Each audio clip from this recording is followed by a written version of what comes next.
Iran के supreme leader ने America और इजराइल को एक बड़ी चेतावनी जारी कर मिडिल ईस्ट समेत पूरी दुनिया में खलबली मचा दी है। ईरानी सुप्रीम लीडर अयातुल्लाह खामेनेई ने ट्रंप को आगाह करते हुए कहा कि अमेरिका को अगर लगता है कि ईरान उसके आगे झुक जाएगा, उसका फर्माबरदारी करेगा, उसके मुताबिक चलेगा, तो ये उसकी गलतफहमी है। ईरान के लिए ये एक संगीन बेइज्जती का बाइस है।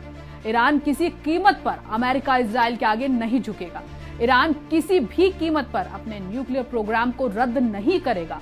ईरान के सुप्रीम लीडर का यह बयान ऐसे समय पर आया है जब अमेरिका इजराइल के साथ मिडिल ईस्ट में एक बड़ी जंग के इम्कान फिर बढ़ गए हैं। नाजरीन, हमें ऐसा खदशा है कि सच्ची खबरें दिखाने में हमें जल्द ही चुनौतियों का सामना करना पड़ सकता है और हमारे YouTube चैनल तहजीब टीवी को टर्मिनेट भी किया जा सकता है। इसीलिए आपसे गुजारिश है कि हमारे नए चैनल जिसका नाम है तहजीब टीवी ऑफिशियल, आप उसे अभी सब्सक्राइब कर लें, ताकि अगर हमारा ओरिजिनल चैनल तहजीब टीवी किसी भी वक्त टर्मिनेट हो जाए तो आप आसानी से हमारे बैकअप चैनल से जुड़ सकें। हमारे नए चैनल तहजीब टीवी ऑफिशियल का लिंक डिस्क्रिप्शन में दिया गया है। शुक्रिया। ईरान की अमेरिका और इजराइल के साथ दुश्मनी में मजीद इजाफा हो रहा है। अमेरिका लगातार ईरान के आगे सीधे तौर पर न्यूक्लियर टॉक्स के लिए गिड़गिड़ा रहा है, मगर ईरान जून की जंग के बाद अमेरिका से बात करने को तैयार नहीं है। इतने महीनों की कश्मकश के बाद अब ईरान यूरोपीय देशों के साथ न्यूक्लियर टॉक्स के लिए राजी हुआ है। अमेरिका और इजराइल इस बात से बुरी तरह बौखलाए हुए हैं कि ईरान दुनिया के दो बड़े सुपर पावर मुल्कों को जूते की नोक पे रखकर मिडिल ईस्ट में अपना सिक्का जमा रहा है। ऐसे में मिडिल ईस्ट में ईरान इजराइल के बीच एक और बड़ी जंग की दस्तक मिलना शुरू हो गई है। ईरान जंग की तैयारी कर रहा है और इसी के साथ ईरान के सुप्रीम लीडर अयातुल्लाह खामेनेई ने अमेरिका को सख्त लफ्जों में एक बार फिर चेताया है। तेहरान टाइम्स के मुताबिक ईरान के supreme leader Ayatollah Ali Khamenei ने कहा, अमेरिका चाहता है कि तेहरान उसके तय फर्माबरदार रहे, लेकिन ईरानी लोग इस तरह के सख्त तौहीन का विरोध करेंगे। अली खामेनेई ने एक मजहबी प्रोग्राम के दौरान कहा, वो चाहते हैं कि ईरान अमेरिका का फर्माबरदार रहे। ईरान कौमी ऐसी गलत उम्मीदें रखने वालों के खिलाफ पूरी कुव्वत से खड़ी रहेगी। उन्होंने कहा, जो लोग हमसे अमेरिका के खिलाफ नारे नहीं लगाने को कहते हैं, अमेरिका के साथ सीधी बातचीत करने को कहते हैं, वो सिर्फ दिखावा करते हैं। ये मसला अब भी अनसुलझा है। ट्रंप की क्लास लगाते हुए खामेनेई ने कहा कि अमेरिका में मौजूदा सत्ता में बैठे शख्स ने उसका असली मकसद उजागर कर दिया है। उन्होंने कहा कि ईरान के साथ उनका टकराव इसीलिए है क्योंकि वो चाहते हैं कि ईरान अमेरिका के हुक्म का पालन करे, यानी दरअसल वो चाहते हैं कि ईरानी कौम और इस्लामी जमहूरियत निजाम उनके हुक्म के अधीन रहे, लेकिन ऐसा कभी नहीं होने वाला। ट्रंप की ये सोच कि ईरान अमेरिका और इजराइल के आगे घुटनों पर आ जाएगा, ये सिर्फ एक ख्वाब है जो कभी पूरा नहीं होगा। ईरान जब न्यूक्लियर टॉक्स से लेकर जून 2025 की जंग तक में नहीं झुका तो आगे भी नहीं झुकेगा। ईरानी लोग पूरी कुव्वत से इजराइल को मुंह तोड़ जवाब देने की सलाहियत रखते हैं। उन्होंने कहा कि दुश्मनों को अपनी हार से ये एहसास हो गया है कि ईरान को जंग के जरिए फर्माबरदारी